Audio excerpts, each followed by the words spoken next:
Khuddhaka Nikàya. Vol 3. Thera, Elder Monks. Chapter 6. 6 verses. Thera. Kosiya of Uruvela. Adapted from the archaic translation by Mrs. Rhys Davids. Kosiya of Uruvela. Reborn in the day of our exalted one as the firstborn, of 3 brothers in a Brahmin family, they were all called by their family name Kosiya, and they all learned the 3 Vedas. They had a following of 5, 3, and 200 Brahmin youths respectively. And finding no vital truth in their scriptures, but only subjects of worldly interest, they left the world and became ascetics. And they became named after the places where they lived as Rishis, the eldest with his company going to live at Uruvela. Many days after this came the great renunciation of our Bodhisattva. The starting of the path wheel. The arahantship of the 5 Theras, the conversion of the 53 associates headed by Yasa, the sending forth of the 60 arahants, Goyu, Bhikkhus, and Wander. The conversion of the 30 wealthy friends, and the coming of the Lord to Uruvela.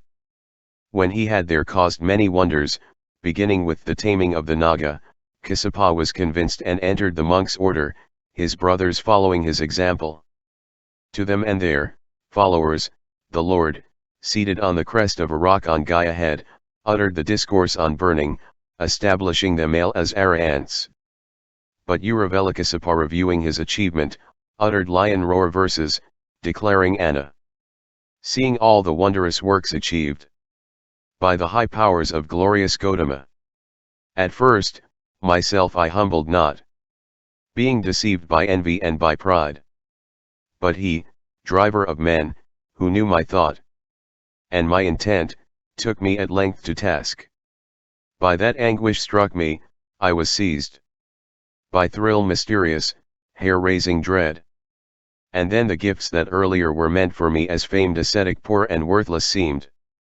All these I upon that esteemed as nothing. And in the conqueror's order was enrolled. Once well content with sacrifice, above all concerned within these worlds once more to live. Now have I set myself to eradicate all passion, all sorrow will, illusion too. How I lived previously I know. The heavenly eye, purview celestial, have I clarified. Power supernormal, reading others' thought. Hearing unbelievable, have I achieved. And the great quest for which I left the world. Forsaking home, a homeless life to lead. Even that quest, that high reward I have won. For every chain now is broken down. Thera. Tekakakari. Adapted from the archaic translation by Mrs. Rhys Davids. Tekakakari. Reborn in this Buddha age as the son of a Brahmin named Subbuddha, he was safely brought into the world by the aid of physicians. Hence he was named Tekakakari, doctor made. He grew up, learning the arts and learning of his clan. Now his father, by his wisdom and policy having incurred the jealousy and suspicion of the king of Benares, was by King Khuddhaka thrown into prison. Then Tekakakari, hearing of this, took fright and fled, taking sanctuary with the Thera living at the Vihara hall, and telling him the cause of his trouble. The Thera initiated him into monkhood and gave him an exercise.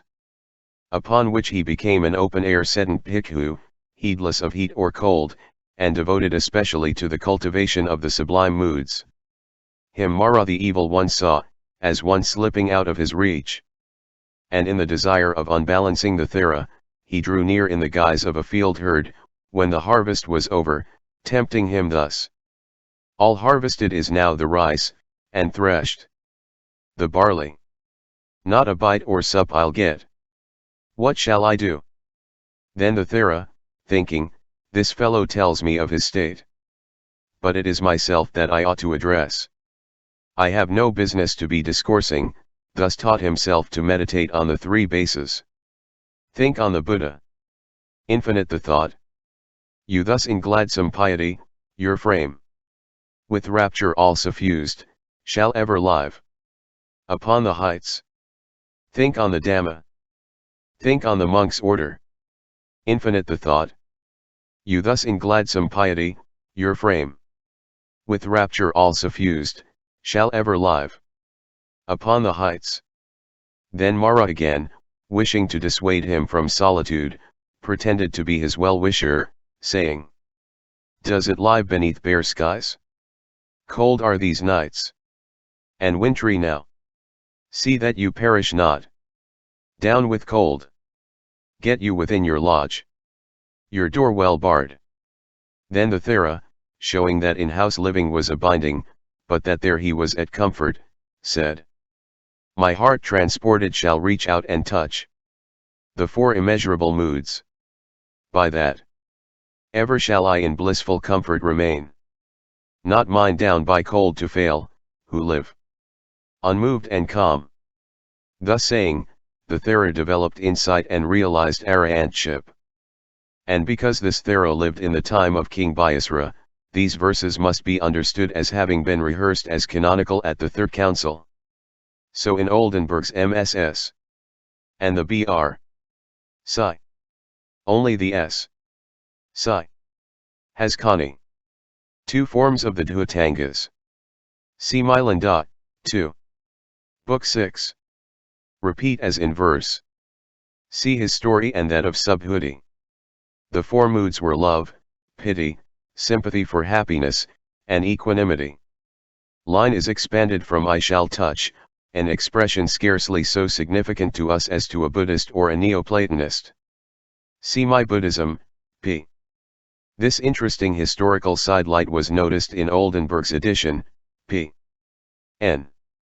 And in Dialogues of the Buddha, I. 16. Biasra, father of Asoka, was son of the usurper Chandragupta, who imprisoned the Thera's father. Thera. Mahanaga. Adapted from the archaic translation by Mrs. Rhys Davids. Mahanaga. Reborn in this Buddha age at Sakata as the son of a Brahmin named Madhuvesha, he was given the name of Mahanaga. He saw the wonder caused by Thera Gavampati.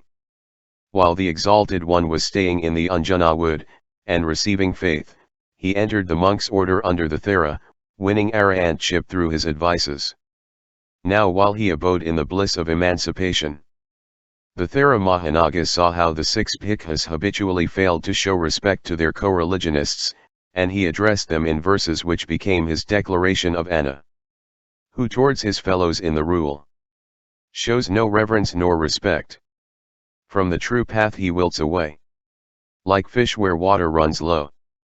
Who towards his fellows in the rule shows no reverence nor respect. In the true path he did not thrive, like rotten seed in furrow sown. Who towards, etc. Far from Nibbana stands he, within the path Lord's cult and school. Who towards his fellows in the rule shows due reverence and respect. From the true path falls not away, like fish where many waters be. Who towards his fellows in the rule shows due reverence and respect. In the true path he thrives well, as seed benign in furrow sown. Who towards his fellows in the rule shows due reverence and respect. He to Nibbana is very near, within the path Lord's cult and school. Thera. Kula. Adapted from the archaic translation by Mrs. Rhys Davids. Kula. Reborn in this Buddha age at Sāvatthī in the family of a landowner, and named Kula, he was converted by faith, and was initiated into monkhood by the Lord. But he was often seized by fits of lustful passion. The Lord, knowing his tendencies, gave him the exercise on foul things, and asked him to often meditate in the charnel field. And when even this sufficed not, he himself went with him and asked him to mark the process of putrefaction and dissolution. Then, as Kula stood with heart disinfatuated, the Exalted One sent out a glorious divine image, producing in him such mindfulness that he discerned the lesson, attained first jhana, and on that basis developing insight, won arahantship. Reviewing his experience, he breathed forth these verses, first speaking of himself's words and finally adding his own. Kula had gone to where the dead lie still. And there he saw a woman's body thrown untended in the field, the food of worms. See the foul material body, kula, diseased, impure, dripping, oozing, pride of fools. Grasping the mirror of the holy path, to win the vision by its wisdom revealed. I saw reflected there, without, within, the nature of this empty fleeting frame. As is this body, so that one was once. And as that body, so will this one be. And as it is beneath, so is it above. And as it is above, so is it beneath. As in the daytime, so is it at night. And as it was once, so will it hereafter be. And as it will be, so was it, in the past.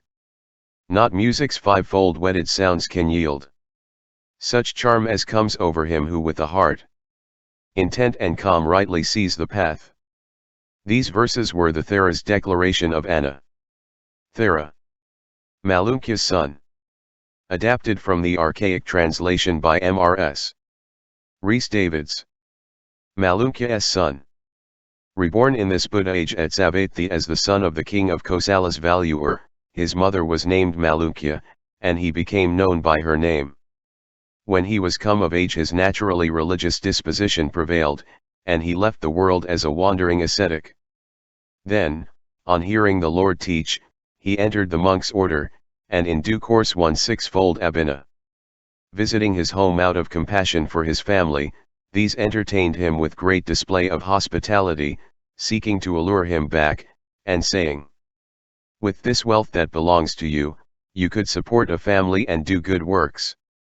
But the Thera, unfolding his disposition, said, "Is there a man who careless, heedless lives? Craving in him will like a creeper grow. He hurries craving from birth to birth, in quest of fruit like ape in forest tree. Whom she did overcome, the shameful jade. Craving, the poisoner of all mankind, grow for him griefs as rank as jungle grass. But he who did her down, the shameful jade, hard to outweed, from him griefs fall away. As from the lotus glides the drop of dew. This word to you, as many as are here together come. May all success be yours. Dig up the root of craving, as you were bent on the quest of sweet Yusura root. Let it not be with you that, you the reed, Mara the stream, he break you over and over. Bring you the Buddha word to pass. Let not this moment of the ages pass you by. That moment lost, men mourn in misery. As dust mixed and defiled, is carelessness. And dust defilement comes through carelessness. By earnestness and by the wisdom you hear. Let each man from his heart draw out the spear of sin. Thera. Sapadasa. Adapted from the archaic translation by Mrs. Rhys Davids. Sapadasa. Reborn in this Buddha age at Kapilavatthu as the son of the king Suddhodana's priest, he was named Sapadasa. He received faith on the occasion of the Lord's visit to his own people, and entered the monk's order. Overmastered by corrupt habits of mind and character, he never got concentration and singleness of mind. This finally distressed him so much that he was about to commit suicide, when, the inward vision suddenly expanding, he attained arahantship. Confessing Anna he said, "Full 25 years have passed since I had left the world and in the monk's order lived. And yet not for one finger snap of time had I found peace and sanity of mind. Intent and single vision never I won. Distraught and harassed by desires of sense. In tears, wringing my hands, I left the lodge. No, now I'll take a knife or else, for what is life to me? And how can such as I, who by my life the training have denied, do better than set term to it and die? So then I came and with a razor sat me down upon my couch. And now the blade was drawn across my throat to cut the artery. When lo, in me arose the deeper thought, attention to the fact and to the cause. The misery of it all was manifest. Distaste, indifference the mind possessed. and so my heart was set at liberty. O see the seemly monk's order of the path. The threefold wisdom have I made my own. And all the Buddha remains us do is done. Thera. Kātiyāna. Adapted from the archaic translation by Mrs. Rhys Davids. Kātiyāna. He was reborn in this Buddha age at Sāvatthī as the son of a brahmin of the Kosiya family, but was named Kātiyāna after the family of his mother. Seeing his friend Sāmaññakāni become a Thera, he, too, entered the monk's order. While at his studies he determined to discipline himself at night as to sleep. While pacing on the terrace he dozed, overcome by sleepiness, and fell right there to the ground. The Lord, seeing what had happened, went himself, and standing above him, called him Kātiyāna. He because of that rose up, saluted, and stood much agitated. Then the Lord taught him the path thus. Rise up, arouse you, Kātiyāna, seat you cross-legged. Be not filled with drowsiness. Watch and keep vigil. Child of heedless race, let not the king of mortals by a simple trick overcome you self-indulgent. Even as billow sweeping over the mighty ocean, so may round of birth and age overwhelm and drown you. See that you do make yourself an island of safety, for nothing else is there may serve you as a refuge. Lo! For you the Lord has prepared this right way. Past all bonds and past all fear of birth and dying. Be you diligent when night is young, and after. Strive with all your might, and strenuous make your study. Loose all earlier ties. Live as befits a monk. Robed in yellow dress, by razor-shaved head, and alms fed. Be not glad for pastimes, nor to lengthened slumbers be addicted. Contemplate, O Kātiyāna. Concentrate, conquer, O Kātiyāna. Make you adept in the path to sure salvation leading. Have you won the ultimate purification? You shall reach the going out, as flame in water.